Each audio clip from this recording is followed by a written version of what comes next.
Ja, herzlich willkommen hier bei Chronisch Ehrlich, bei uns im Garten. Und hier ist die liebe Rachel und ich freue mich so, dass ich dich heute interviewen darf.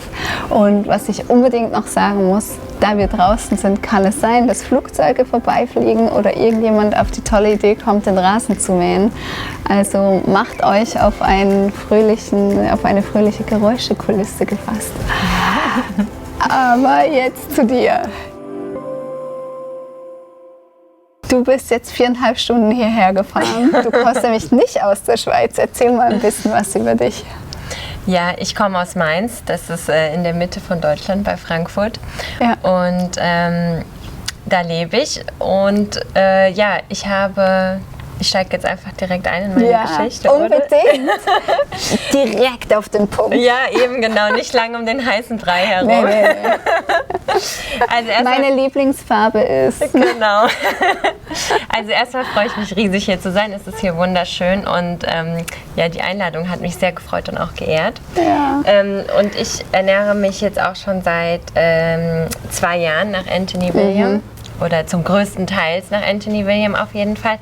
Und habe mein polyzystisches Ovariensyndrom und meine Schilddrüsenunterfunktion damit natürlich heilen können. Wahnsinn, oder? Ja, und das ist auf jeden Fall, freut mich jeden Tag. Ja, das glaube ich. Und jetzt schauen wir uns im Detail an, wie das alles entstanden ist, die Krankheit, und wie du auf diese Ernährung gekommen bist. Und das, was ich am allermeisten gefragt werde, ist, wie lange hat es bei dir gedauert? Und das wäre natürlich auch super spannend einfach. Ja, aber fangen wir von vorne an. Wann hast du gemerkt, ich habe irgendwelche Probleme, Beschwerden, irgendwas stimmt mit mir nicht? Was war so bei dir der Zeitpunkt? Ich habe 2018 meine Pille abgesetzt. Ist eigentlich der Klassiker so. Ich glaube, fast alle PCOS-Geschichten fangen irgendwie so an ein bisschen. Und habe dann noch einmal meine Periode bekommen und danach sozusagen nie mehr. Wahnsinn, oder? Ja, super krass. Und da erschrickt man sich bestimmt auch, oder? Es war so ein bisschen, ich war es schon gewöhnt, weil tatsächlich hatte ich auch vorher, bevor ich meine Pille genommen habe, immer das so gehabt, dass es unregelmäßig war. Also war da wahrscheinlich auch immer schon so ein bisschen... Ja, ein Ungleichgewicht. Genau, ja. Und dann kam es aber da dann so, dass ich sie wirklich gar nicht mehr bekommen habe. Und dann bin ich auch zum Frauenarzt gegangen und habe das halt mal angesprochen. Und dann hat meine Frauenärztin auch ein Ultraschallbild gemacht und hat dann halt so direkt gesagt, ja, das sieht so sehr nach polyzystisches Ovariensyndrom aus. Das hatte ich vorher natürlich noch nie gehört. Ja, von wo kommt dieser Name eigentlich? Das hört sich an wie Polizei. Ja, das stimmt. Es ist tatsächlich halt wegen den vielen Zysten. Ja. Und die hatte ich auch alle. Alle hatte ich sie. Okay. Ich hatte so doppelt so große Eierstöcke, als es normal sein sollte. Und die waren überall halt voller Zysten, einmal ringsum. Tatsächlich das auf der rechten Seite noch größer als das auf der linken Seite. Und dann meinte sie, ja, da müssen wir jetzt mal ein bisschen gucken, machen wir nochmal ein Blutbild und das könnte halt polyzystisches Ovariensyndrom sein. Und dann kam auch bei dem Blutbild raus, dass meine Schilddrüsenwerte auch ganz schlecht waren und dann hat sie mir direkt 5 Medikamente verschrieben und mich damit heimgeschickt, so mit dem Wissen, dass ich die Medikamente für immer nehmen werde, dass ich wahrscheinlich nicht schwanger werden kann. Und wenn ich schwanger werden möchte, dann könnte man probieren, chirurgisch die Zysten an den Eierstöcken mit einer Nadel aufstechen. Oh Gott. Und wie alt warst du da bei dieser Diagnose? Da war ich dann 28, also vor 2 Jahren. Nett. 28 Jahre, okay, ja. Das ist echt viel zu jung für so eine Diagnose. Ja, schon. Wie war das für dich so mental? Das war sau interessant, weil ich habe damals noch in einem Studium festgesteckt, mit dem ich mega unzufrieden war. Und es war irgendwie für mich nicht wie, ich habe es sehr gefasst genommen und für mich war auch direkt klar, diese Diagnose gehört nicht zu mir. Das ist nicht meine. Ich konnte mich gar nicht mit der identifizieren. Ich habe mich eigentlich auch immer so fit und gesund gefühlt Und diese Diagnose hat gar nicht zu mir gepasst. Und auch als sie so zu mir gemeint hat, ja, wahrscheinlich fallen dir jetzt bald die Haare aus und du wirst dick und so. Also das waren echt so krasse Aussagen. Wow, das ist so wie so ein Horoskop. Ja. Und ich überlege mir jetzt mal die schlimmsten Sachen und sage sie meinen Patienten. Okay. Ja, wirklich. Und ich habe auch sie zum Beispiel gefragt, ja, was kann ich denn ernährungstechnisch machen? Weil ich hatte mich bis dato schon 8 Jahre lang vegan ernährt und mich auch schon viel mit Ernährung beschäftigt eigentlich. Und sie meinte halt ja gar nichts. Und für mich war es irgendwie immer klar, mit der Ernährung kann man viel steuern. Und deshalb habe ich mich dann einfach direkt auf die Suche gemacht. Und die Ärztin meinte noch witzigerweise zu mir, gehen Sie nicht auf die Suche im Internet, da kriegt man ganz viele schlimme Horrorgeschichten. Und ich also noch eine schlimmere Horrorgeschichte als die Sie mir jetzt gerade erzählt haben. Ja, wirklich. Unwahrscheinlich. So absurd. Na, das habe ich aber dann direkt gemacht. Ich habe eigentlich auf nichts gehört, was sie gesagt hatte, weil ich habe alles umgedreht gemacht. Ja. Ich habe mir nicht die Medikamente abgeholt und bin dafür ins Internet gegangen und habe recherchiert. Ja. Und auf was bist du gestoßen? Auf vieles, sau vieles und auch, ja, eben für mich hat immer das am meisten gestimmt mit dem, also keine tierischen Produkte. Das habe ich auch zum Glück weiterhin so oft gefunden auch, obwohl es noch nicht verknüpft war mit Anthony William. Und ich habe zum Beispiel auch Seed Cycling gemacht. Ich weiß nicht, ob dir das was sagt. Also mit diesen Samenziehen? Genau, mit Samen abwechselnd im Zyklus essen zum Beispiel. Nee, okay. Das ist auch super spannend und da hatte ich auch ein gutes Gefühl dabei. Und dann habe ich noch eine Sache gemacht und das waren ganz entscheidende Punkte. Ich habe aufgehört zu studieren dann und habe dann gesagt, mir reicht's jetzt. Ich höre damit auf, das macht mich unzufrieden. Ja. Und das entspricht nicht meiner Wahrheit. Ja. Das ist immer das, was ich sage, das Leben gegen sein Grundnaturell. Gell? Exakt. Ja. Das, was du jetzt auch mit den 7 Sachen, die uns krank machen, geschrieben hattest. Ja. Das ist genau das. Ja. Und das wusste ich auch. Ich wusste auch in dem Moment, das ist jetzt der ausschlaggebende Punkt, das ist jetzt der Moment, diese Entscheidung treffen zu dürfen. Und dazu zu stehen, dass es sich nicht richtig für mich anfühlt. Ja. Und das war schon mal, glaube ich, eine ganz große Veränderung. Und dann habe ich auch noch aufgehört, Alkohol zu trinken und Zigaretten zu rauchen. Und das war für mich, das nicht mehr Alkohol zu trinken, war für mich auch ganz, ganz, ganz wichtig. Weil damit hatte ich immer das Gefühl, irgendwie, ich mache was komplett gegen mein Gefühl eigentlich spricht. Und warum hast du es gemacht? Was sind so eine gesellschaftlich, weil es alle machen? Ja, schon. Ja. Also auch in der Schule haben wir schon immer so viel getrunken.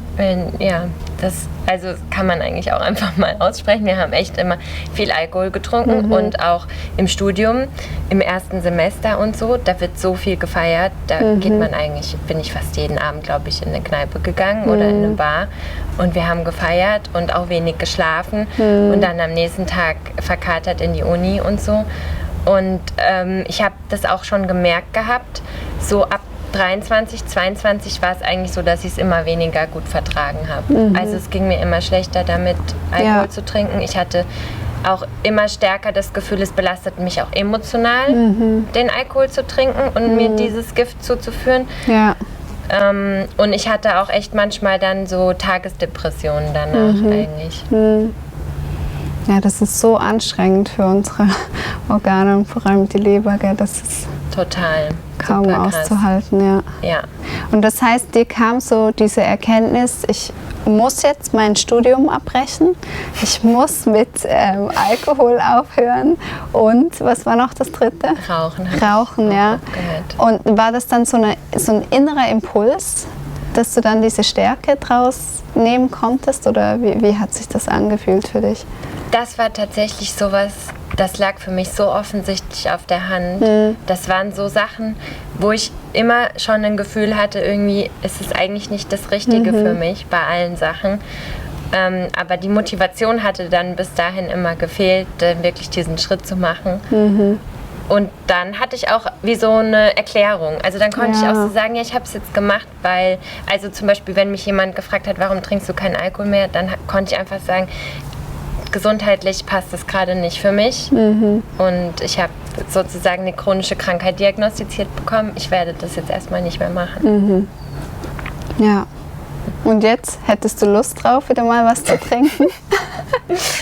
Nee, auf Alkohol habe ich gar keine Lust. Ja, ich wirklich auch nicht, ja. Ich finde so ein Glas Wasser aus Weingläsern finde ich voll den Hochgenuss.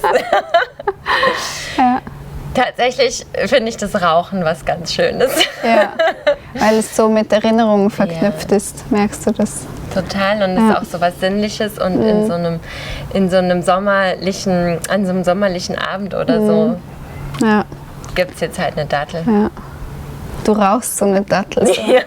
Du kannst ja diese großen nehmen, gell? Wie so eine Zigarette. So eine Stump. Ist eigentlich genauso lächerlich wie eine echte Zigarette zu rauchen, oder? Im Grunde genommen schon. Ja, total. Ja, gut. Das waren echt große Punkte Ja, bei mir. das sind riesige Punkte, ja.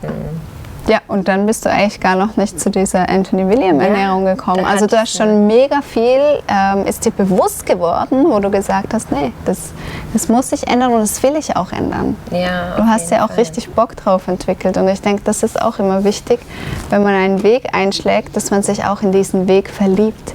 Dass man sagt, weißt du was, das ist mein Weg und das fühlt sich gut an. Total. Dann ist nämlich, wenn alle anderen sagen, oh, du arme Sau, echt, das machst du alles. Und dann so, warum? Es ist so gut. Total. Macht so Spaß. Voll. Komm auf meine Seite. Komm hier rüber. So cool hier. Ja, ist echt so. Ja. Total. Das heißt, du warst länger im Internet unterwegs, oder wie war das dann noch? Ich war länger im Internet unterwegs, habe diese Wahrheiten dann für mich gefunden. Ja, und ich hatte dann auch, ich habe mir dann auch echt so gesagt, so echt für die nächste Zeit, alles, um was ich mich jetzt kümmere, ist meine Gesundheit. Und das habe ich dann wirklich zu einer Priorität gemacht. Und das habe ich dann auch einfach ein Jahr lang eigentlich gemacht. Ich habe mich nur um meine Gesundheit gekümmert. Und rausgefunden, was ich wirklich machen möchte. Ja. Wow. Voll die gute Zeit Ja. eigentlich. Es war- Hast du in der Zeit bei deinen Eltern gelebt oder wie hast du das gemacht? Ich bin ja Als- noch Flugbegleiterin Ja.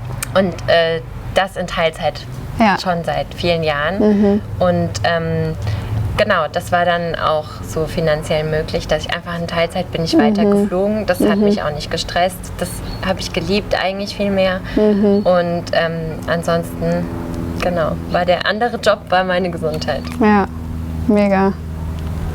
Und wo hat dich dieser Weg hingeführt? Ne? Das war dann... Kommst du jetzt mal auf den Punkt? Ja, genau. Es ging dann weiter, dass ich herausgefunden habe, dass das meine Leidenschaft ist, Ernährung. Das war es eigentlich vorher schon. Ich habe immer mich voll in diese vegane Ernährung schon so reingekniet gehabt und viel mit Rezepten experimentiert. Und dann habe ich einfach gedacht, okay, ich mache jetzt meine Leidenschaft zum Beruf und helfe anderen Menschen auch einfach auch vielleicht diese Leidenschaft fürs Essen und ihre Gesundheit zu entwickeln, weil ich finde, dass es einfach so Spaß machen kann. Ja, mega. Und dann habe ich irgendwann dann später in diesem Jahr trotzdem immer noch weiter natürlich auf der Suche nach Antworten Anthony William gefunden.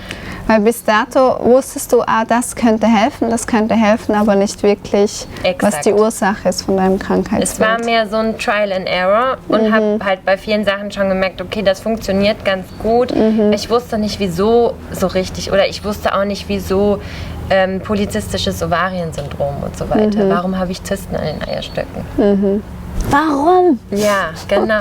Die Frage nach dem Warum trieb mich dann noch weiter, bis ich dann die Antworten gefunden habe. Ja. Und dann? Und dann? Und dann? Dann habe ich, dann habe ich mich angemeldet dann hatte ich in der ganzen Zeit habe ich eine Ausbildung als Ernährungscoach gemacht. Einfach nur mal so für mich zum Spaß, um mal zu gucken, wie mir das so gefällt. Und auch, um mir mehr selber noch da ein bisschen weiterhelfen zu können.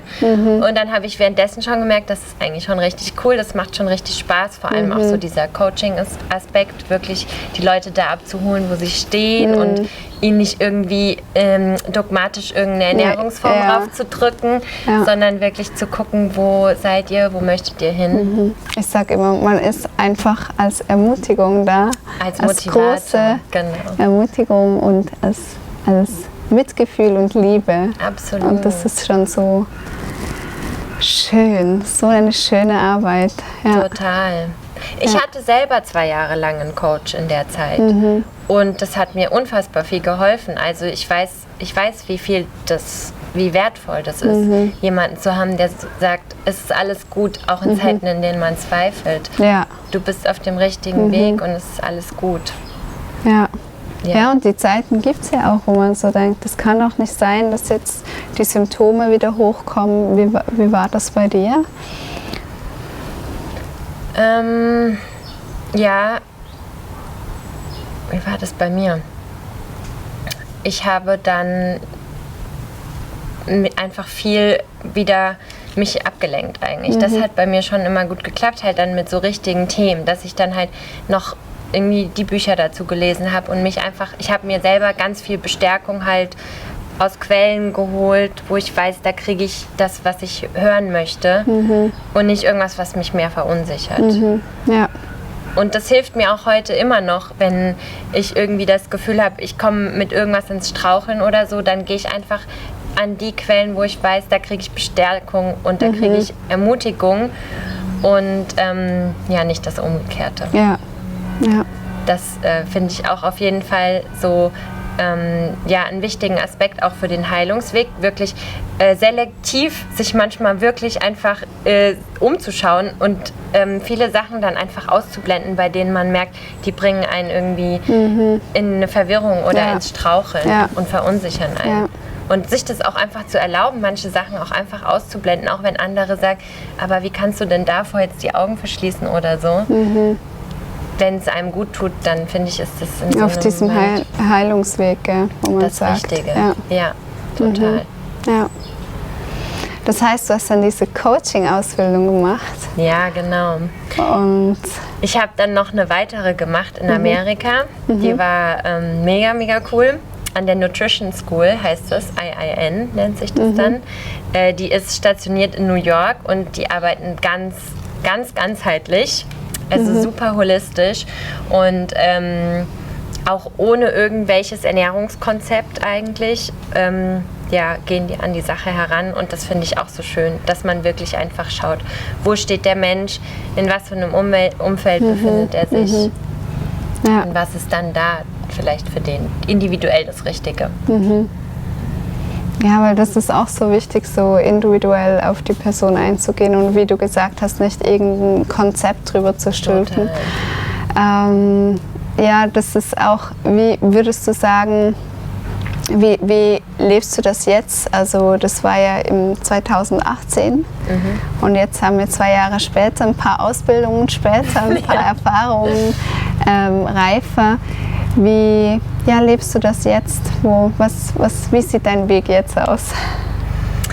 Ja, jetzt habe ich mich auf jeden Fall in dem Bereich, wofür mein Herz schlägt, selbstständig gemacht und weiterhin bin ich spüre ich einfach für mich selber, dass die Anthony William Ernährung sich am allerbesten anfühlt. Das ist auch einfach so ein schönes Gefühl, weil es so ein bisschen auch für mich das Gefühl von einem Ankommen war.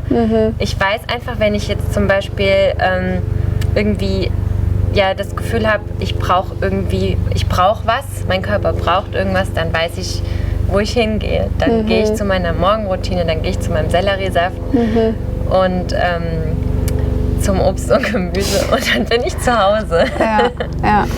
Ja, das ist so schön, dass man sich sicher weiß. Ja, gell? Exakt. Gerade wenn man solche Diagnosen bekommt, wo man denkt, okay, super, mein Körper hat sich komplett gegen mich gerichtet, ich habe nichts an der Hand, ich werde jetzt lernen müssen, mit dieser Erkrankung zu leben, ist es so ein Gegensatz dazu, einfach zu wissen, nein, ich kann mich selbst heilen, ich kann mir Gutes tun. Ja. Das ist so, so, so wertvoll. Absolut. Ja. Total. Ja, und auch dieses, ich glaube auch, dass jede Erkrankung so ein bisschen den Ursprung hat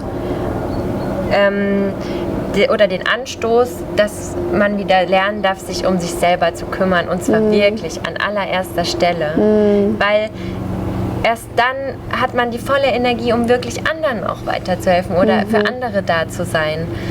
Und das finde ich auf jeden Fall so eigentlich immer das Allerwichtigste, wirklich. Wenn auch so für jeden Tag einfach, wenn man den Tag startet, ja, ist meine Tasse voll, habe ich mich um mich selber gekümmert, okay, dann bin ich jetzt bereit, um rauszugehen und zu interagieren und mit anderen Menschen zusammenzukommen. Weißt du, was ich mir manchmal vorstelle? Wie würde die Welt aussehen, wenn jeder diese Selbstfürsorge gelernt hätte und wirklich da steht und auch in dieser Körperintelligenz, die du auch angesprochen hast, zu wissen, nein, das Studium, das ist nicht meins und da würde ich unglücklich werden. Wenn jeder, weißt du, sein Potenzial dann ausschöpfen könnte, weil er Kraft hat, weil diese Tasse voll ist, weil die Energie da ist und weil man das macht, wofür man geschaffen wurde. Ja. Das ist doch schön, dass du jetzt Leute begleiten darfst in diese Richtung. Ja, das ist echt total schön. Ja. Und ich finde auch, es gibt nichts Schöneres, wenn Leute so anfangen, Spaß dabei zu haben, sich um sich selbst zu kümmern und zu sagen, ich tue mir jetzt was Gutes und das macht mir so viel Spaß und das ist richtig schön. Eine Sache wollte ich noch ganz kurz sagen zu dem Studium und auch zu meiner Entscheidung dann irgendwie aufzuhören damit, weil ich gespürt habe, dass es mir nicht gut tut. Das klingt jetzt so leicht, aber es war es nicht. Das war ein Prozess von, ich glaube, eigentlich fast 7 Jahren an der Uni, in denen ich mich eher gequält habe, als wirklich mit Freude dabei gewesen bin. Und auch 7 Jahre einen Weg gegangen, mit dem ich mich nie richtig identifizieren konnte, bei dem ich mich nie wirklich selber gesehen habe.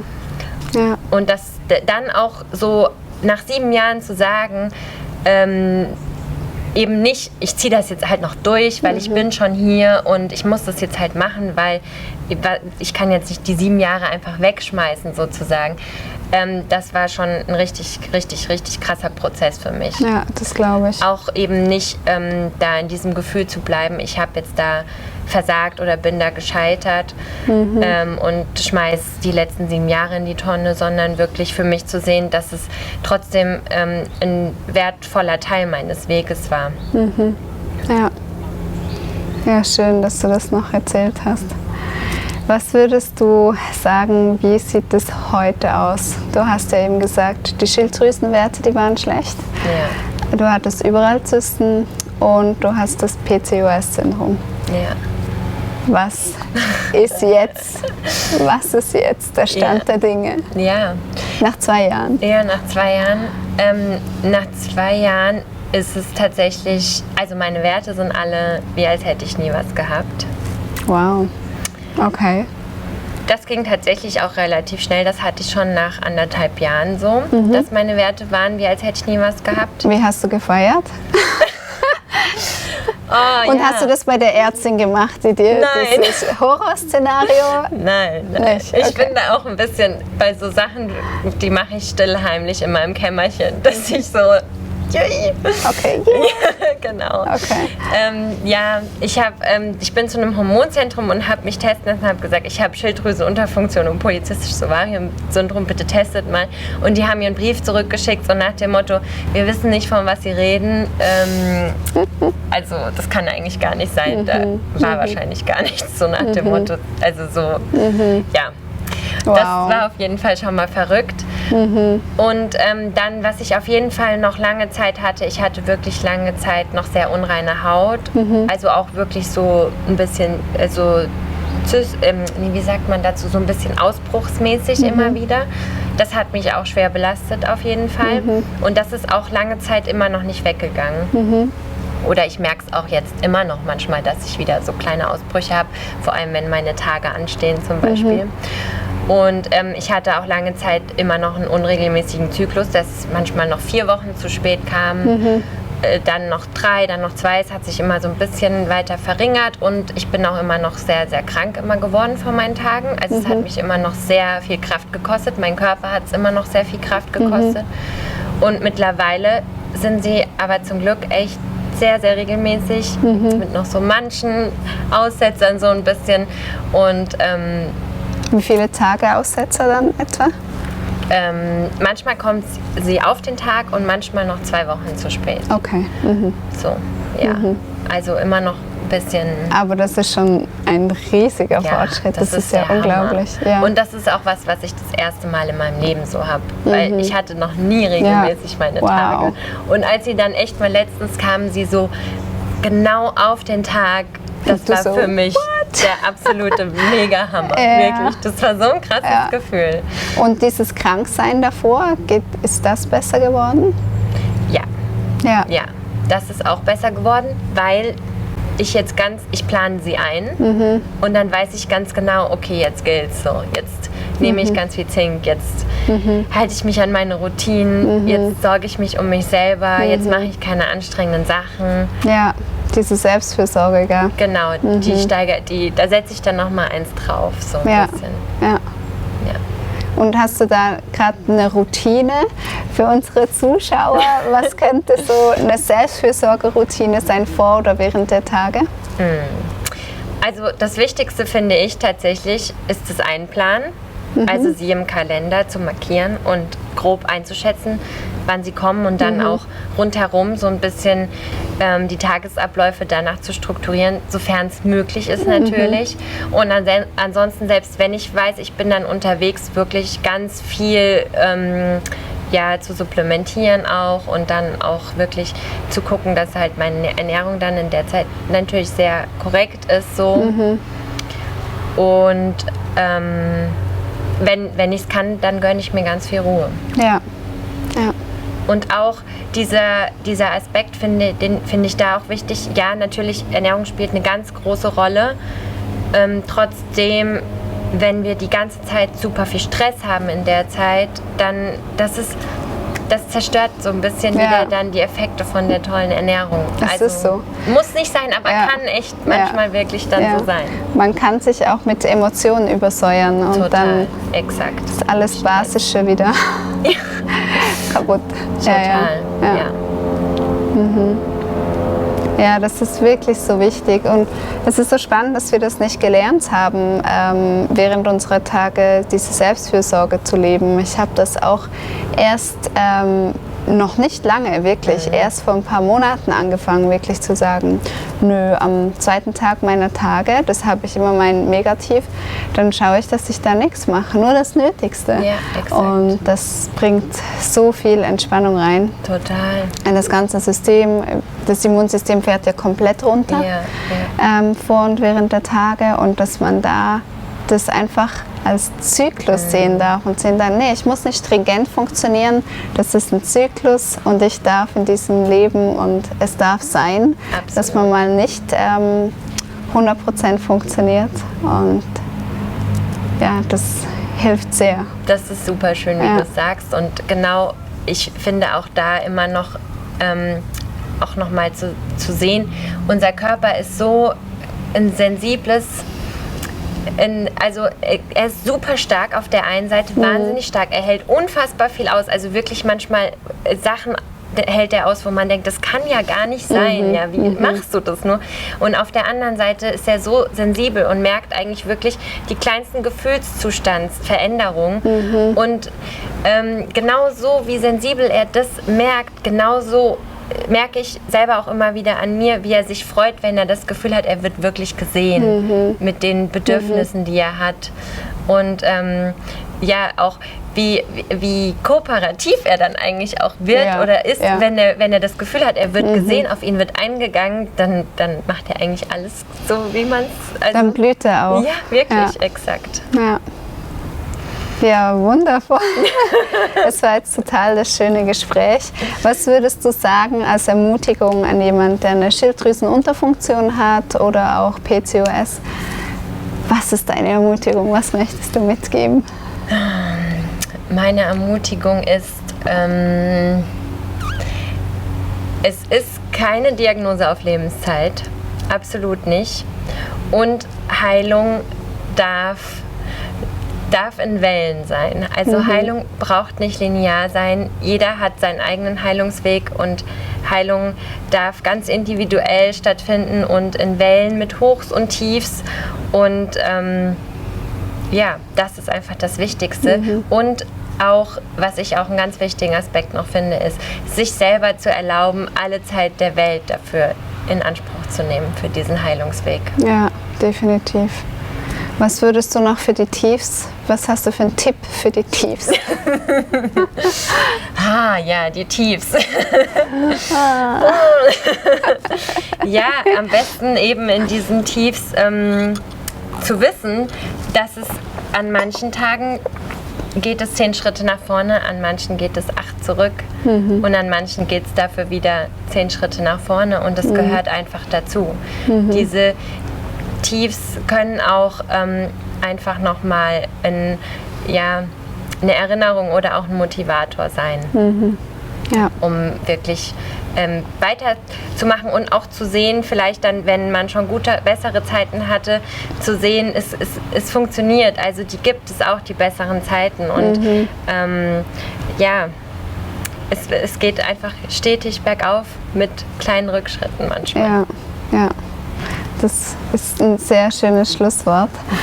Und ja, ich möchte mich bedanken, dass ihr dabei wart bei diesem wundervollen Gespräch. Danke, Rachel, dass du uns einen Einblick gegeben hast in deine Geschichte und das auch einfach so positiv war, wieder zu sehen. Und ich finde das ganz spannend bei deiner Geschichte, dieses wirklich Stärken des Grundnaturells, zu sagen, was gehört zu mir, was nicht, und auch intuitiv auf das zu hören, was dir der Körper schon lange gesagt hat, zum Beispiel den Alkohol oder das Rauchen wegzulassen, dass du da hingehorcht hast. Sag mal, hingehorcht? Ja. So wirklich leise geworden bist, gesagt hast, ja, und jetzt konzentriere ich mich auf den Heilungsweg. Ja, und diese Ermutigung möchte ich auch einfach mitgeben. Es darf alle Zeit der Welt dauern. Es darf Hochs geben und Tiefs. Und es kommt gut. Hauptsache, du bleibst ganz nah bei dir. Ja, ich bedanke mich bei dir und bei den Zuschauern und ich freue mich, wenn wir uns beim nächsten Video sehen. Bis dann. Ciao. Ciao. Danke dir.